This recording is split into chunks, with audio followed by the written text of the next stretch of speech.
at how bright the sun is. You can tell just from me putting my hand there that it is bright. And that's a pretty clean lens, so that's not what it is. Look at this. I'm pretty happy with that.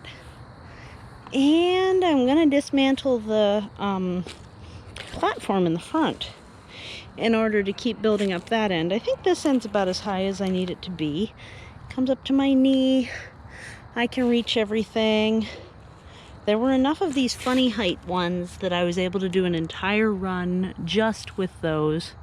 I have a few still in the pile from the neighbor that have like mortar on the side and stuff, so I'm not sure exactly what use they'll have other than weights and blocks and stuff like that.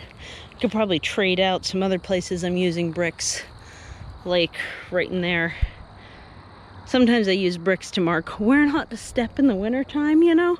That would be a good thing to use the other ones for. On this side, it comes up just, let's see, about half this height as the other. And that's because the land slopes away. I am having a bit of trouble with mosquitoes since I'm trying to do a makeshift pond on a bucket here. And so I figured I'd flush them out by doing it this way, and then as the water drains away like it does from this pond, then the pond in making, then it would be a situation where I could go ahead and let them die. You know, as it dries out. Mosquito larvae can't do dry, but I think I'll still have quite a few, but not as many. I have ordered those dunks, but I'm hoping that they'll come soon, because it's kind of bad. You know the mosquito dunks? Have you ever heard of those? It's a specialized bacteria that only kills mosquito larvae. It's even safe for carnivorous plants. You can get it in sprinkles and in dunks, and if there's one other thing, fungal gnats. It kills the larvae of those as well. But that's it. It's just a bacteria, so it's all natural, and it's safe for use in any standing water to remove mosquitoes. Yeah. So beyond building the bricks up, I'm trying to also get enough soil to backfill. I want to put the tires that are no longer properly holding any strawberries very well over there. I want to get a second layer. I do want to do that after all. I changed my mind back. I thought I wasn't gonna, but now I'm gonna, and get this, you know, raised bed by tires on one side and then by bricks on the other, because you can see these are tires. There's very little research, but out of Australia there is a peer-reviewed research document showing that tires, as they break down, the primary thing that they release into the environment isn't a toxin, it's zinc. And that it is perfectly safe for food gardening out of them.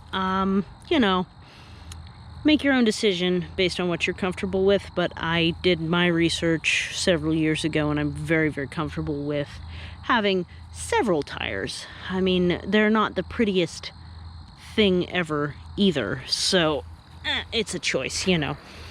So on this side, it'll be a second layer of tires to bring it up to about here. And on that side, it'll be bricks, which is, of course, much more attractive than the tires, but also pretty eco-friendly, because it's just something got torn out, you know.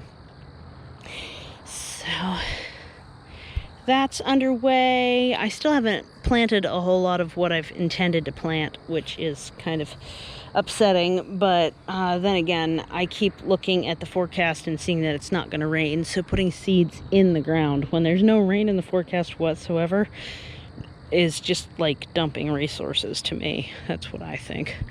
Same thing with the cuttings. Like, they may as well stay in the buckets, I guess, because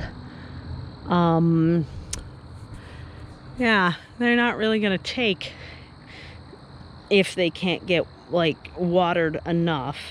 And I haven't really been watering since the last bout of drought, and I don't really want to give myself reason to have to water every day again right now.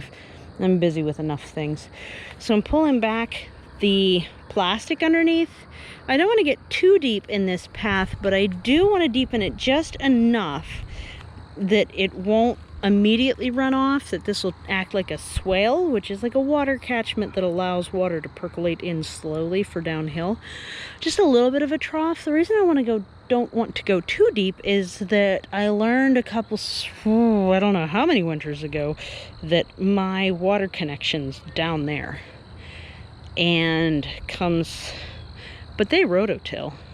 So, I mean, our frost line's pretty low, so hopefully they'll never nick my pipe rototilling, but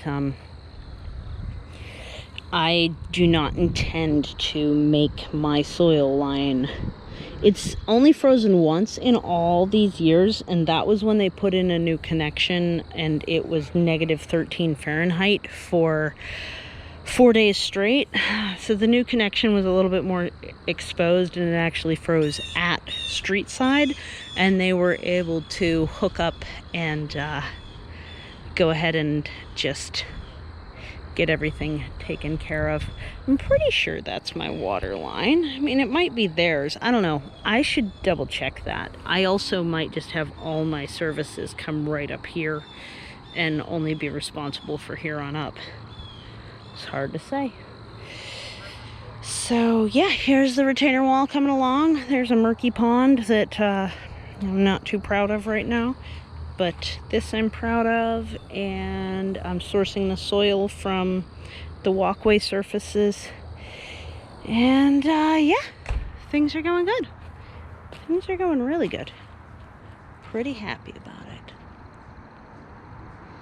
Pretty darn happy about it.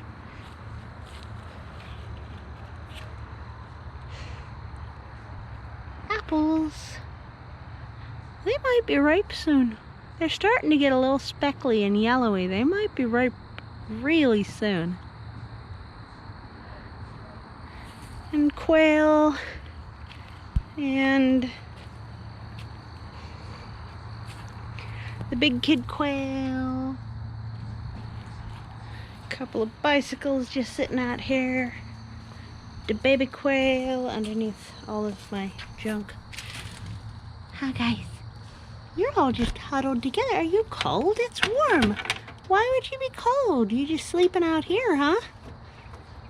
Huh? How's everybody?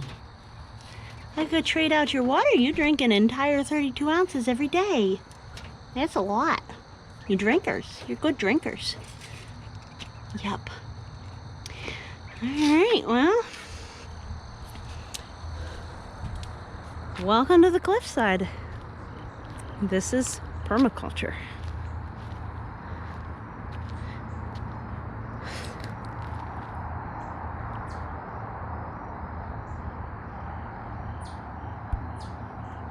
Take care. Bye.